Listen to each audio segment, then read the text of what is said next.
আসসালামু আলাইকুম। আজকে তৈরি করে দেখাবো মজাদার সকালের নাস্তার রেসিপি, বাচ্চাদের টিফিন রেসিপি। নিয়ে নিচ্ছি মুরগির মাংস। এখানে আমি হাড় ছাড়া মুরগির মাংস নিয়েছি, একদম ছোট ছোট টুকরো করে কেটে নিয়েছি। দিয়ে দিচ্ছি পেঁয়াজ কুচি, টক দই, শুকনো মরিচ গুঁড়ো, হলুদ গুঁড়ো, গরম মশলার গুঁড়ো, ধনিয়ার গুঁড়ো। দিয়ে দিচ্ছি রসুন বাটা, আদা বাটা, জিরা বাটা। দিয়ে দিচ্ছি সয়াবিন তেল। এখানে আমি সবগুলো মশলা চিকেনের সাথে খুব ভালোভাবে মিক্স করে নেব।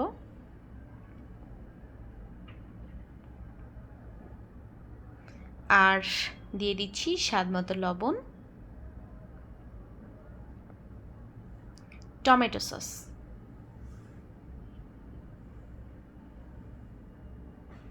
এ পর্যায়ে আমি খুব ভালোভাবে মিক্স করে নেব।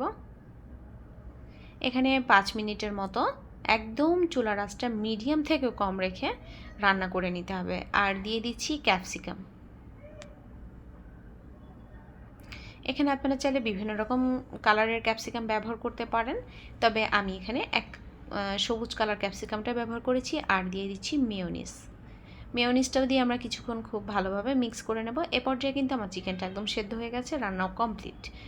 আর এখানে আমি নিয়ে নিচ্ছি ময়দা, আর দিয়ে দিচ্ছি সামান্য একটু লবণ, তেল। এই শুকনো উপকরণগুলো ময়দার সাথে খুব ভালোভাবে মিক্স করে নিতে হবে। ঠিক এ পর্যায়ে আমি দিয়ে দিচ্ছি পানি। এখানে অল্প অল্প করে পানি দিয়ে আমি একটা ডো তৈরি করে নেব। এই ময়দার ডোটা এখানে 10 মিনিটের জন্য রেস্টে রেখে দিতে হবে। এখানে আমি কয়টা তৈরি করব সেই আন্দাজ মতো আমি ছোট ছোট টুকরো করে নিয়েছি।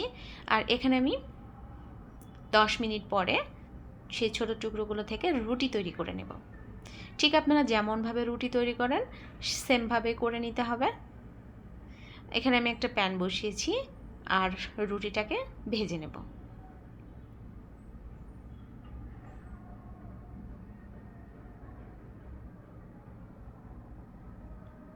এ পর্যায়ে কিন্তু আমি কোনো রকম তেল ব্যবহার করিনি। রুটিটা যখন ভাজা হয়ে যাবে ঠিক এক পাশটাতে আমরা চিকেনগুলো দিয়ে দেব। চিকেনগুলো দিয়ে আর এখানে আমি ব্যবহার করছি মোজারেলা চিজ। আপনারা চাইলে যেরকম খুশি চিজ ব্যবহার করতে পারেন। আর এক পাশটা ফোল্ড করে দিতে হবে। আর এই পর্যায়ে আমি দিয়ে দেব তেল। তেলটা দিয়ে এখানে চুলার আঁচটা মিডিয়াম থেকেও কম রেখে উল্টে পাল্টে ভেজে নিতে হবে। তাহলে কিন্তু দেখবেন যে ভিতরের যে চিজটা দিয়েছি চিজটা একদম গলে যাবে। আমার কিন্তু তৈরি করা হয়ে গেছে। এভাবে আমি সবগুলোই তৈরি করে নেব। আর দেখিয়ে দিচ্ছি চিজগুলো কিন্তু একদম গলে গিয়েছে। আর বাচ্চারা কিন্তু চিজ খেতে অনেক পছন্দ করে। এই রেসিপিটা প্রত্যেকটা বাচ্চার অনেক পছন্দ হবে। এটা বাচ্চাদের টিফিনের জন্য, সকালের নাস্তার জন্য পারফেক্ট একটা রেসিপি। আশা করছি আপনাদের সবার ভালো লাগবে। সবাই ভালো থাকবেন। আল্লাহ হাফেজ।